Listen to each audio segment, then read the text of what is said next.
तो हेलो, नमस्ते, welcome again dear students. आज हम दोबारा मिल रहे हैं इस नए लेक्चर वीडियो के साथ में। तो जैसा कि आपने क्लास में काफी डिस्कस किया था कि क्लास बहुत ऐसे सूनी सूनी और बोरिंग बोरिंग होती है। तो कुल मिला के ऐसी ठीक बात थी कि इसे कैमरे को देखकर ऐसे बोलना थोड़ा एक जोश से भरा नहीं होता। लेकिन आज हम इस कैमरे को नहीं देखेंगे, आज हम देखेंगे जो सामने बैठी हुई एमएससी फाइनल ईयर की क्लास है, वो सभी स्टूडेंट जिनको जिनको पढ़ा के एक ऐसा जोश भर जाता है कि बस पढ़ाए जाओ पढ़ाए जाओ पढ़ाए जाओ। समझ रहे हो ना? हाँ। तो आज हम नई लेक्चर वीडियो स्टार्ट कर रहे हैं जिसमें हमने जितना पहले छोड़ा था उसके आगे का हिस्सा लेकर आए हैं। तो चलिए शुरू करते हैं हमारी कहानी के साथ। तो जैसा कि आपको स्क्रीन पर देखने को मिल रहा होगा कि हम पढ़ने वाले हैं एक टॉपिक, एक शानदार टॉपिक जिसका नाम रहेगा इको सिस्टम। इको सिस्टम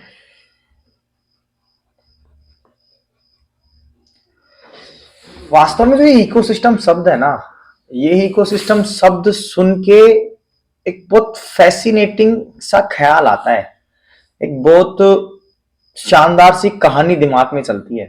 जैसा कि मैं क्लास में भी आप सब लोगों को ऐसे बताता रहता हूँ कि भाई आंख बंद करो, इमेजिन करो हम हेलीकॉप्टर से जा रहे हैं, हम कूद गए, रस्सी से कूद गए, अब ये दिख रहा है वो दिख रहा है। काफी लोगों के सामने ये समस्या आती है कि भाई हम आंख बंद करके ही इतनी चीजों को इमेजिन नहीं कर पाते।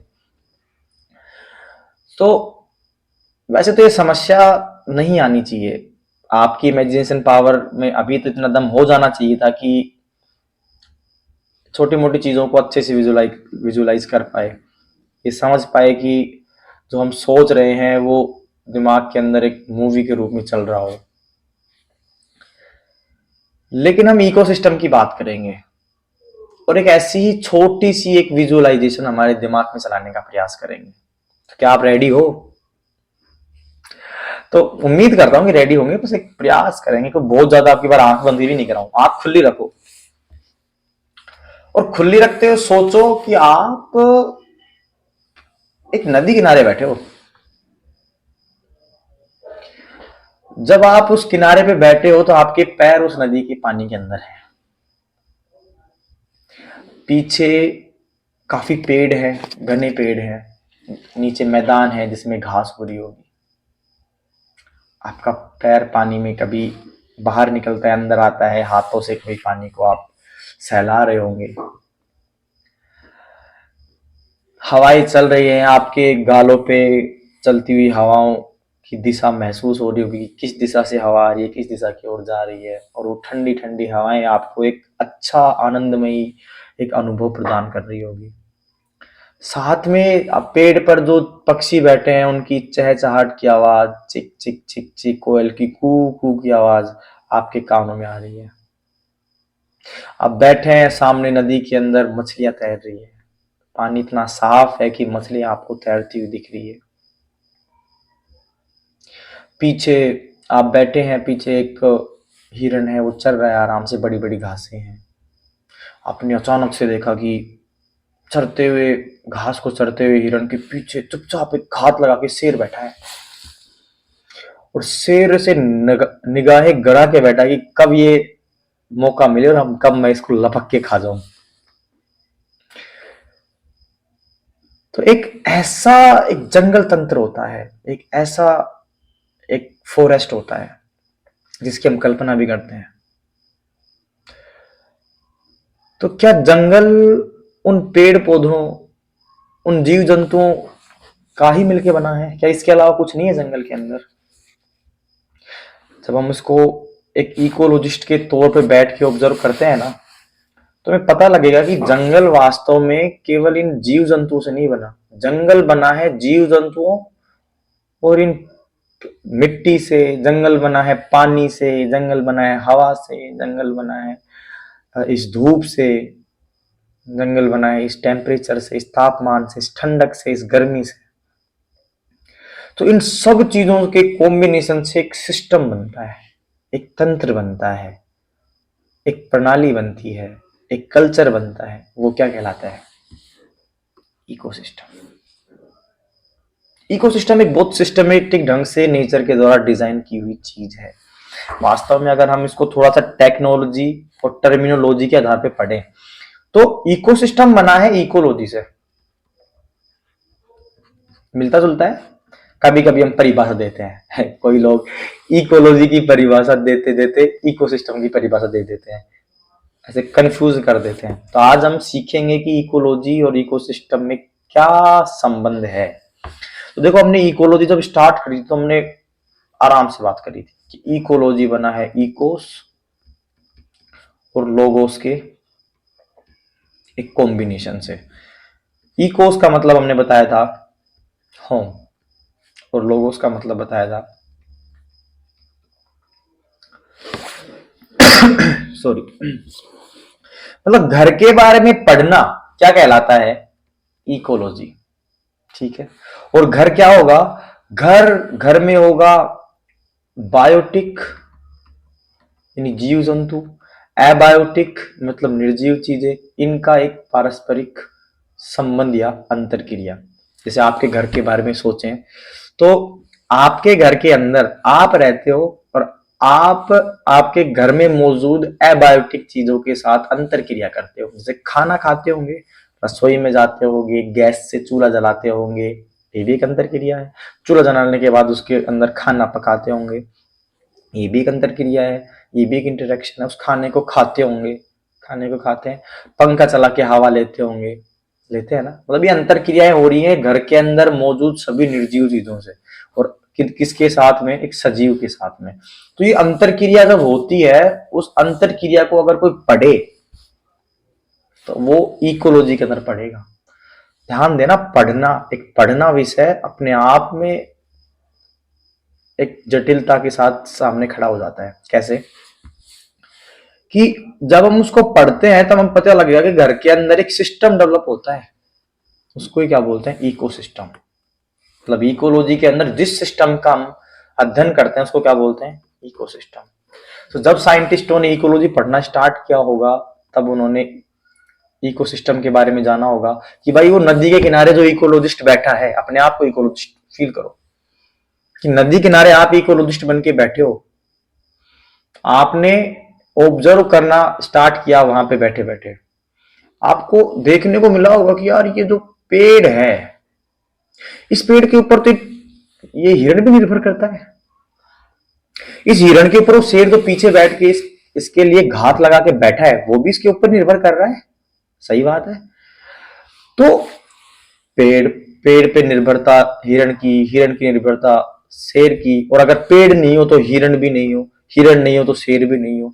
तो ऐसी निर्भरता तो है पेड़ की, पेड़ के ऊपर शेर की निर्भरता है, अगर पेड़ नहीं हो तो शेर भी नहीं होगा। तो ऐसी निर्भरता के साथ बना हुआ एक सिस्टम डेवलप होते हुए दिख रहा है मेरे को, जब मैं बैठा बैठा वहां पे देख रहा हूं। तो वो सिस्टम के बारे में पढ़ेंगे इकोलॉजी के अंदर। तो जब साइंटिस्टों ने इकोलॉजी पढ़ना स्टार्ट किया होगा तो उन्होंने कहा होगा कि भाई इकोलॉजी यानी घर की स्टडी करते समय हमें एक सिस्टम मिलता है जिसको हम इकोसिस्टम कहेंगे। तो ऐसे कहने वाले पहले साइंटिस्ट थे जिन्होंने ये नाम दिया। तो मैं बताऊंगा नहीं ये नाम किसने दिया, ये आपके लिए एक होमवर्क है और इसको कमेंट सेक्शन में बताना है कि टर्म किसने दी, और साथ में फादर ऑफ इकोसिस्टम किसे कहा जाता है। ये दोनों चीजें आपके लिए होमवर्क के रूप में है। होमवर्क भी नहीं, ये काइंड ऑफ एक ऐसा असेसमेंट है कि मुझे पता लगे कि आपने क्लास से ली भी है कि नहीं ली। तो एक क्वेश्चन अब पूछूंगा, एक क्वेश्चन बीच में कभी भी पूछ सकता हूँ, एक क्वेश्चन लेक्चर के लास्ट में पूछूंगा। आपको तीनों के जवाब देने हैं कमेंट सेक्शन में। इससे मेरे को पता लगेगा कि आपकी कितनी उपस्थिति इस क्लास में रही है। और इस लेक्चर के बीच में जो भी आपका डाउट बनता है तो feel free to ask in the comment section, even if you are blushing in writing in the commenting down, so you can ask in the offline classes too. Okay, so ये बात हुई ecosystem की। कि जो एक sophisticated system बन रहा है उसको इकोसिस्टम कहते हैं। तो वास्तव में है ना, ये इकोसिस्टम छोटी मोटी चीज नहीं है। पढ़ने वालों ने भी कहानी पकड़ ली होंगे कि अरे क्या पढ़ लिया अपन ने। तो हम इसके बारे में थोड़ा सा बढ़े, क्योंकि इतनी तो जो नदी के किनारे बैठ के जिन्होंने ऑब्जर्व किया होगा, मान लो आप में से बैठ के पढ़ा होगा, किसी निशा ने पढ़ा होगा, चलो आप में से बैठ के हंसा ने पढ़ा होगा, आप में से बैठ के पूजा ने पढ़ा होगा, तरुणा ने पढ़ा होगा। इस इकोसिस्टम के बारे में उस नदी के किनारे बैठ के आपने ऑब्जर्व किया होगा। सबके ऑब्जर्वेशन अलग अलग होंगे, सब अपने अपने आधार पे अपनी अपनी कहानी लिख जाएंगे, सब अपने रिसर्च पेपर में अपनी बातें लिखेंगे। तो ये बातें लिखते समय कई साइंटिस्टों के कई मत थे, एक ही चीज को अलग अलग रूपों में उन्होंने बताई है। तो हम कुछ परिभाषाएं पढ़ते हैं जिन पे हमें पता लगेगा कि इकोसिस्टम को इस तरीके से ऑब्जर्व किया गया है। तो जब अर्नेस्ट हीकल नाम के एक साइंटिस्ट थे जिन्होंने 1869 के अंदर एक परिभाषा दी, उस परिभाषा में उन्होंने क्या कहा? उन्होंने कहा कि इकोसिस्टम एक ऐसा सोफिस्टिकेटेड सिस्टम है जिसमें इनऑर्गेनिक और ऑर्गेनिक कंपोनेंट इंटरेक्ट करते हैं। और किससे करते हैं? ईच अदर, एक दूसरे के साथ। ध्यान रखना, इनऑर्गेनिक और ऑर्गेनिक कंपोनेंट, इसमें बायोटिक या बायोटिक नहीं बोल रहे, ऑर्गेनिक और इनऑर्गेनिक। और कहा कि ऐसे ये इंटरेक्शन करते करते एनर्जी फ्लो करते हैं एक ट्रॉफिक लेवल से दूसरे ट्रॉफिक लेवल में, यानी एक खाद्य स्तर से दूसरे खाद्य स्तर में। जैसे इंटरेक्शन हो रहा होगा कि जो मिनरल्स हैं, जो खनिज लवण है, वो खनिज लवण पौधे के अंदर जा रहे होंगे, पौधे अपनी आवश्यकताएं पूरी कर रहा होगा। खनिज लवण इनऑर्गेनिक कंपोनेंट है, उससे वो उन सब से अपनी स्वास्थ्य को सही रखते हुए फोटोसिंथेसिस करके और ऑर्गेनिक कंपोनेंट बना रहा होगा, जैसे ग्लूकोज, जैसे कार्बोहाइड्रेट। तो अगर मान लो वो खनिज लवण नहीं जाते तो क्या बन पाती? तो पौधा स्वस्थ नहीं रहता, पौधा स्वस्थ नहीं रह पाता, तो ऐसा कोई प्रोडक्ट बना ही नहीं पाता। तो इसका मतलब इन दोनों में इंटरेक्शन हुआ है, और जैसे इंटरेक्शन हुआ है तो इससे रिजल्ट में हमें यह भी देखने को मिलेगा कि एनर्जी का फ्लो होगा एक स्तर से दूसरे स्तर में। एनर्जी बनी पौधे के अंदर, और वो एनर्जी कौन खा लेगा? वो हिरण खा लेगा, और हिरण से वो एनर्जी कौन खा लेगा? शेर खा लेगा। इस तरीके से एनर्जी फ्लो होता है। तो ये तो अर्नेस्ट हीकल साहब ने ऐसी बातें कही है। और भी आते टायलर साहब आते हैं। टायलर साहब ने कहा कि 1966 में कहा कि इन्होंने कहा, ये एनवायरमेंट की टर्म इन्होंने रखी कि भाई ऑर्गेनिज्म यूटिलाइज करता है अपने इन्वायरमेंट को, है ना, और इन्वायरमेंट को यूटिलाइज करके इस सिस्टम को मेंटेन करता है। ठीक है, यानी इकोसिस्टम एक ऐसा सिस्टम है जिसमें ऑर्गेनिज्म अपने इन्वायरमेंट को यूटिलाइज करता है, अपने इन्वायरमेंट का प्रयोग करता है, और अपने सिस्टम को मेंटेन रखता है, अपने सिस्टम को स्वस्थ रखता है।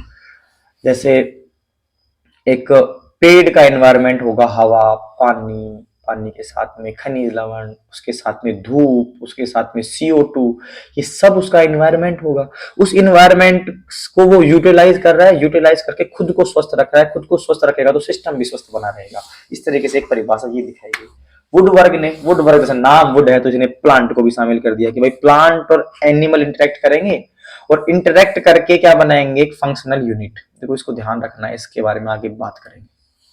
एक फंक्शनल यूनिट बना दी जिससे एनर्जी फ्लो हो रहा है, और किसमें? एक ऑर्गेनिज्म से दूसरे ऑर्गेनिज्म। ये तो समझ में आ गई होगी। ये किसने बात करी? वुडवर्ग ने। ठीक है, एक परिभाषा और हमें देखने को मिलती है जिसमें परिभाषा के साथ में स्मिथ बात करते हैं किसके? 4 कैरेक्टर्स की बात करते हैं इकोसिस्टम के। सबसे पहला कैरेक्टर कहते हैं कि भाई इकोसिस्टम के कुछ गुण होते हैं। उन्होंने कहा कि जो इकोलॉजी होती है ना, इकोलॉजी की फंडामेंटल और जो फंक्शनल यूनिट होगी वो इकोसिस्टम होगी।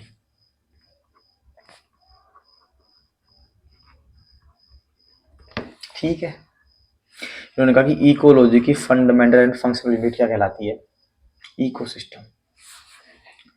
दूसरा इन्होंने क्या कहा कि इस इकोसिस्टम में बायोटिक और एबायोटिक तो दोनों ही भाग लेंगे, यानी सजीव भी लेंगे और निर्जीव भी लेंगे, और सजीवों में स्पीसीज होती हैं। तो जितनी ज्यादा स्पीसीज उतना ही ज्यादा क्या बनेगा, ये कॉम्प्लेक्स इकोसिस्टम बनेगा। मान लो इस इकोसिस्टम में जितनी भी स्पीसीज भाग ले रही हैं उतना ही इस इकोसिस्टम को क्या बना देंगी, कॉम्प्लेक्स बना देंगी। साथ में उन्होंने क्या कहा, उन्होंने एनर्जी फ्लो की बात करी। एनर्जी फ्लो होता है कि एक ट्रॉफिक लेवल से दूसरे ट्रॉफिक लेवल की ओर। ट्रॉफिक लेवल का मतलब होता है खाद्य स्तर। दो बार लिख दिया, खाद्य स्तर। ठीक है, एक खाद्य स्तर से दूसरे खाद्य स्तर की ओर, जैसे पेड़ से खरगोश, खरगोश से सियार वगैरह, ऐसे करके।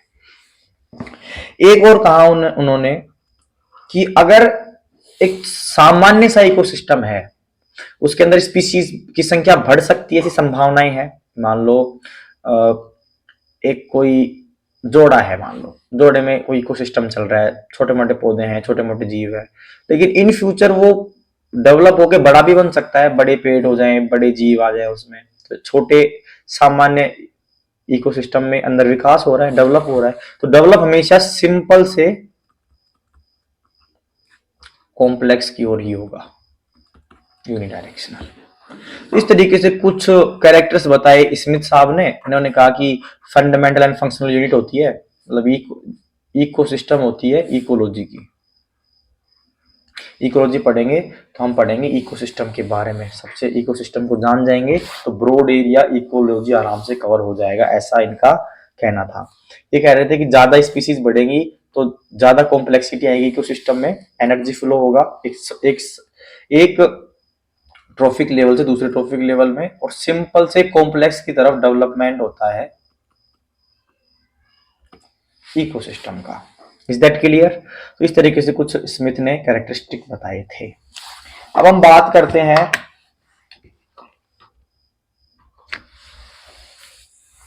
कि इकोसिस्टम से हमारी अंडरस्टैंडिंग क्या होनी चाहिए, कि जब हम इकोसिस्टम के बारे में समझने बैठे ना तो किस तरीके से इकोसिस्टम को समझें।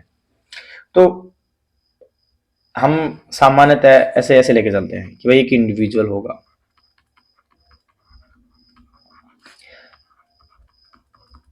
ये क्या है, एक इंडिविजुअल है, एक आदमी।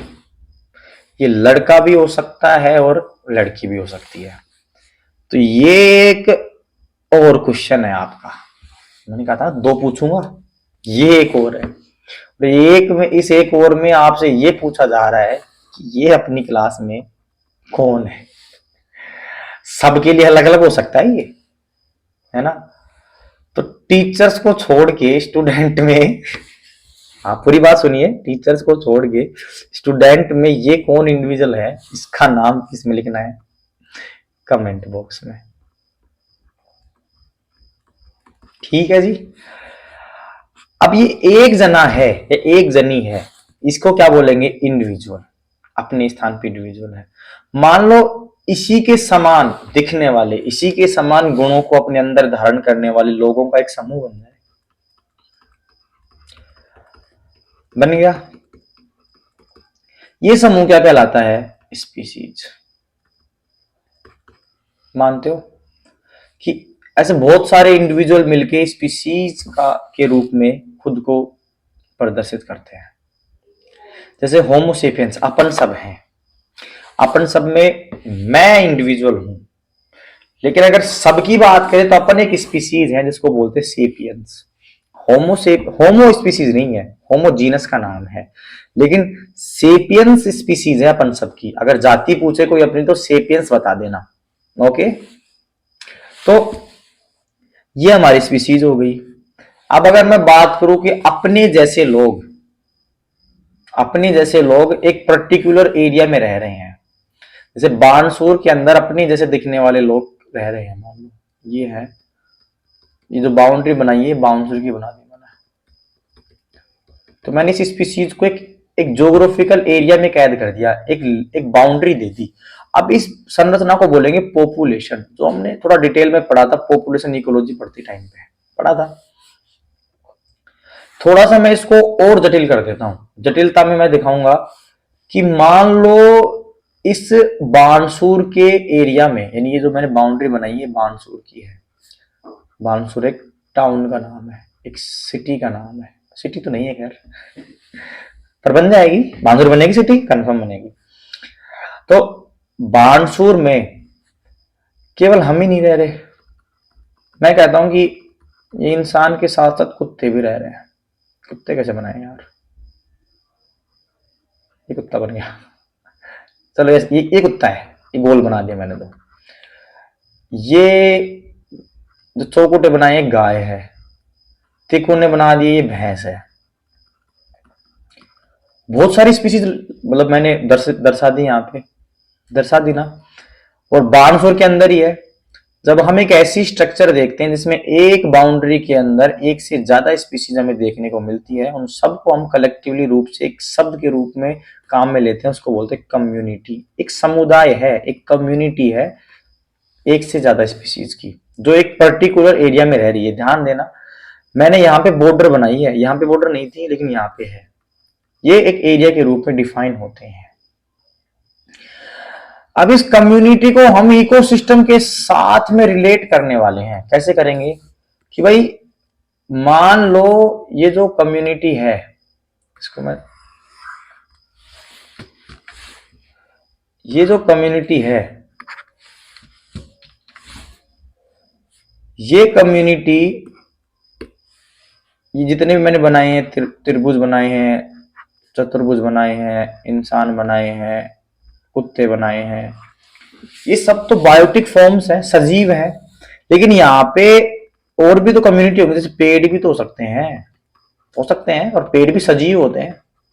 पेड़ भी की भी अपनी एक स्पीशीज होती है, वो भी कम्युनिटी में शामिल किए जा सकते हैं। हो गए। बानसूर में पानी भी होगा, मान लो बानसूर में पानी है कहीं पे, ये पानी का एरिया है, एक ये पानी का एरिया है, ये कुआं भी है, ये हैंडपंप भी है। हो गया। तो पानी है, पानी के साथ साथ यहाँ पे एक सूर्य भी है जो अपनी सनलाइट से यहाँ पे सबको सनलाइट दे रहा है। यहाँ पे हवाएं भी चलती होंगी, हवाएं चल रही हैं। तो इतनी सारी चीजें होने के बावजूद ये जो सारे सजीव है, ये इन सब के साथ अंतर क्रिया करते हैं। तो अब इस जगह पे ये आपस में भी अंतर क्रिया कर रहे हैं। मतलब जो ये जो इंसान है, ये इंसान पेड़ के साथ भी अंतर क्रिया कर रहा है, ये गाय का दूध भी पी रहा है ना, कुत्ते को पाल भी रहा है, ये भैंस का भी दूध पी रहा है। मतलब भैंस का तो ज्यादा ही पी रहे हैं, तुम तो सारे भैंस के ही पीते हैं, मतलब गाय का तो बहुत कम पीते हैं। कि गाय तो रखनी नहीं होती, गाय रखेंगे तो दूध कम देगी, दूध कम देगी तो मुनाफा कम होगा, मुनाफा कम होगा तो खाएगी ज्यादा और फायदा कम देगी। ये तो सोच के चलते हैं अपन, एक नंबर के स्वार्थी हैं अपन। कोई बात नहीं, स्वार्थी तो होना चाहिए, पर गाय भी पालनी चाहिए। तो इस तरीके से ये आपस में इंटरेक्शन कर रहे हैं, तो एक सिस्टम बना लेते हैं। तो ये सिस्टम क्या कहलाता है? अब अगर ये आपस में अंतर क्रिया कर रहे हैं तो ये कम्युनिटी एक सिस्टम के रूप में डेवलप हो जाती है, और उस सिस्टम में, इस कम्युनिटी में एबायोटिक चीजें भी ऐड हो जाती हैं। इस सिस्टम में इंटरेक्शन भी होता होगा, इस कंडीशन में इसको बोलते हैं इको सिस्टम। समझे बात? बात कहने का सीधा सीधा मतलब ये था कि एक आदमी के जैसे दिखने वाले कई हो जाए तो उसको तो क्या बोलेंगे? उसको तो बोलेंगे स्पीसीज, उसको तो बोलेंगे स्पीसीज। अगर उस स्पीसीज को एक एरिया के अंदर कैद कर दिया जाए तो उसको बोलेंगे पॉपुलेशन, और एक से ज्यादा स्पीसीज एरिया के अंदर हो जाए तो उसको बोलेंगे कम्युनिटी। उस कम्युनिटी का एक सिस्टम के साथ जुड़ जाना, और उस सिस्टम में होगा क्या कि वो वहां पे निर्जीव चीजों के साथ भी अंतर क्रिया करे और अपना जीवन यापन करे। तो वो जो सिस्टम बनता है उसको क्या बोलेंगे भाई? Ecosystem. बात खत्म। अगर हम आंख बंद करके इस धरती को देखें, आंख बंद नहीं करनी, आंख बंद करके तुमसे कुछ सोचा ही नहीं जाता। तो अगर हम इकोसिस्टम के बारे में थोड़ा सा सोचने का प्रयास करें ना, तो हमें पता लगेगा कि इकोसिस्टम कई हर जगह पे है। इकोसिस्टम तो जंगल में भी है, मतलब अपन बैठे नदी के किनारे, पीछे देखेंगे ना तो जंगल दिख रहा है, वहां पे भी इकोसिस्टम चल रहा है। सामने पानी है ना, सामने पानी में भी इकोसिस्टम चल रहा है कि वो जो मछलियां हैं, मछलियां पानी में रह रही है, वहां पे खाना खा रही है, तो वो भी एक इकोसिस्टम है। हम देखते हैं कि ये पानी जहां पे जाके जिस समुद्र में गिरने वाला है, वहां पे भी अपना एक इकोसिस्टम होगा। ठीक, अब मैं अगर यहाँ पे बैठा हूं, मैं बोटनी का स्टूडेंट हूँ, मेरे को अच्छा लगता है कि पेड़ पौधे उगाऊं, फूल के उगाऊं, फल के उगाऊं। यहाँ पे देखा कि आम का उगाते हैं, कोई तोड़ने वाला तो है ही नहीं, ताई तो है ही नहीं यहाँ पे, नहीं है ना। तो क्या करूंगा, आम का पौधा उगा दूंगा, वहां पे आम लगेंगे, आम खा लूंगा। तो इस तरीके से इकोसिस्टम के अनेक स्वरूप हो सकते हैं नेचर में। तो उन स्वरूपों के आधार पे हम इकोसिस्टम के प्रकार पढ़ेंगे। थोड़ी इसकी हमने लगभग सारी बात कर ली थी क्लास के अंदर, यहाँ पे और बात कर लेते हैं। जैसे सबसे पहला आता है नेचुरल इको सिस्टम। नेचुरल मतलब जो नेचर ने खुद ने बनाया है, वो इकोसिस्टम, नेचुरल इकोसिस्टम।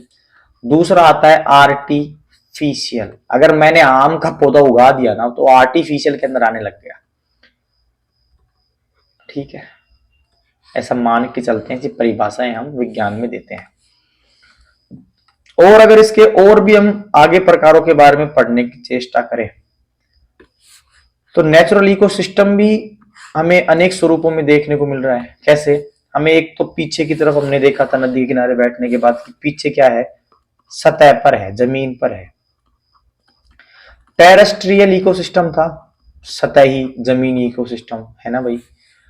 साथ में अगर हम पानी की बात करें तो सामने एक्वेटिक भी है, और एक्वेटिक भी अपने आप में दो का हो गया। एक तो सामने मीठा पानी है, पानी पी सकते, चलो भर लो, पी लो एक बार, प्यास बुझाओ अपनी। एक्वाटिक इकोसिस्टम में साफ पानी में हमने बात करी तो फ्रेश वाटर, और दूसरा मैराइन वाटर, यानी ये पानी आगे जाके जहां पे मिलने वाला है, जहां पे सोल्ट की कंसंट्रेशन ज्यादा है, वो क्या कहलाएगा, marine water ecosystem. Fresh water जो, अगर हम कहें कि जो सामने नदी बह रही है ना, तो वो तो एक लोटिक इकोसिस्टम के अंदर आती है, मतलब बहने वाली। रिवर हो गया, वो क्या आता है, बहने वाले इकोसिस्टम में आता है। एक जगह रुका हुआ पानी भी हो सकता है, जरूरी थोड़ी बह ही रहा है पानी सारा, क्योंकि बहने में जो इकोसिस्टम बना है वो थोड़ा सा अलग देखने को मिलेगा, जो रुका हुआ पानी है उसमें इकोसिस्टम थोड़ा अलग देखने को मिलेगा। ये तो चीज समझते ही हो तुम। तो अगर रुका हुआ पानी जैसे किसका हो सकता है, जोड़े हो सकते हैं, पौंड,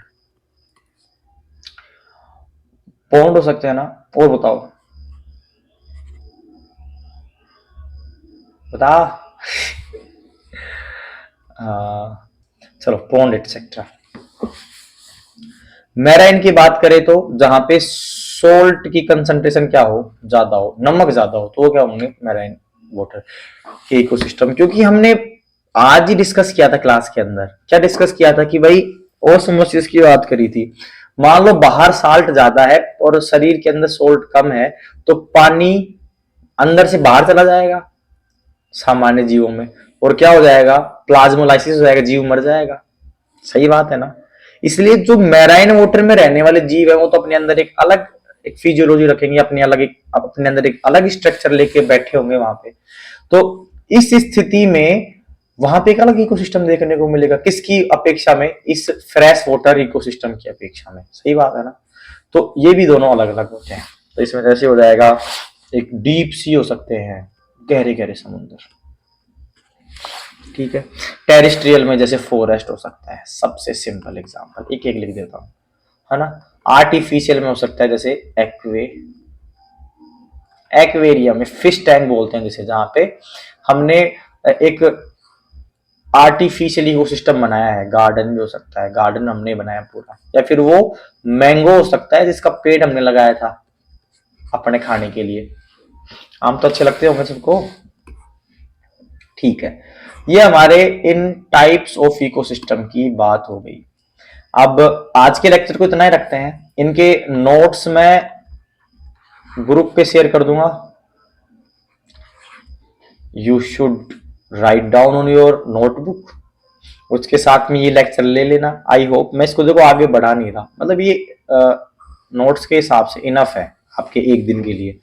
मैं लंबा इसको इसलिए नहीं खींच के लेके जा रहा क्योंकि आपने अभी कुछ लोग ऐसे हैं जिन्होंने, जो आपके बैकलॉग्स लग रही है क्लासों में, जिनको आपने पूरी नहीं की अब तक, वो आप ले लें एक बार, और लेने के बाद में इस क्लास को भी ले लें और डन हो जाएं। कल थोड़ा सा आगे डिस्कस करेंगे और इससे अगली क्लास को सेकंड पार्ट में अपलोड करेंगे, जिसमें हम क्या पढ़ने वाले हैं कि इस इकोसिस्टम के अंदर क्या क्या कंपोनेंट होते हैं, बायोटिक एबायोटिक कंपोनेंट कैसे होते हैं, उनके अंदर बायोटिक एबायोटिक कंपोनेंट में कौन कौन से होते हैं, एबायोटिक कंपोनेंट कौन कौन से होते हैं, और उनके नाम होंगे, उनके उनके बारे में थोड़ी सी डिटेल होगी, ऐसे कुछ पढ़ेंगे, यानी कंपोनेंट पढ़ेंगे कुल मिला के। हमारा टॉपिक क्या रहेगा, कंपोनेंट ऑफ इको सिस्टम। सो आपको एक सवाल और है कि कल हमारा टॉपिक क्या रहेगा। ऐसे 3 सवाल मैंने दे दिए। सबसे पहला सवाल क्या था कि टर्मिनोलॉजी, और बताना ही है भाई कि आप देखो जब आप क्लास ले रहे हो उसके साथ साथ भी कमेंट डाउन कर सकते हो, क्योंकि मुझे पता है लिख तो नहीं रहे आप, इसको देख के लिखना चाहिए। बाकी टर्मिनोलॉजी, टर्मिनोलॉजी कौन सी कि फादर कौन है, और ये टर्म इकोसिस्टम किसने दिया, टर्म और फादर कौन है, आपके फादर नहीं, इकोसिस्टम के फादर। टर्मिनोलॉजी हो गई। टर्मिनोलॉजी के साथ में हमने क्या बात करी थी, हाँ ये कौन है आपके हिसाब से, दूसरा तीसरा सवाल लास्ट का कि कल कौन सा टॉपिक होने वाला है, कल का टॉपिक। इस 3 सवालों के साथ में मैं आज की क्लास समाप्त करता हूं। आई होप आपने आज की क्लास को एंजॉय किया होगा। कल हम आगे बढ़ेंगे और अपना नया टॉपिक स्टार्ट करेंगे। नया क्या, इसी का जो अगला भाग है इकोसिस्टम को आगे बढ़ाएंगे। और I hope you are doing very well. Notes उतार लेने हैं, नोट्स उतारने के साथ साथ चीज का ध्यान रखना है कि बीच बीच में आप शॉर्ट नोट्स के साथ में आप चलते रहें, यानी जो पढ़ा रहा हूं उसको शॉर्ट नोट्स भी बनाते रहें। उसके रीजन ये है कि अगर शॉर्ट नोट्स नहीं बना रहे तो आपका दिमाग पेसिव हो जाएगा, क्योंकि अपन को जब पढ़ रहे हैं, पढ़ते टाइम में हमारी इंद्रियां, हमारी सेंसेस बहुत ज्यादा उस पढ़ाई के अंदर लगे रहने चाहिए। आंखों से वीडियो देख रहे हैं लेकिन, और कानों से सुन रहे हैं, 2 सेंसेस लगे हुए हैं ना। मान लो हम हाथों से लिखने और लग जाएं तो 3 सेंसेस हमारी पढ़ाई के अंदर लग जाते हैं, तो फोकस की संभावना ज्यादा होती है।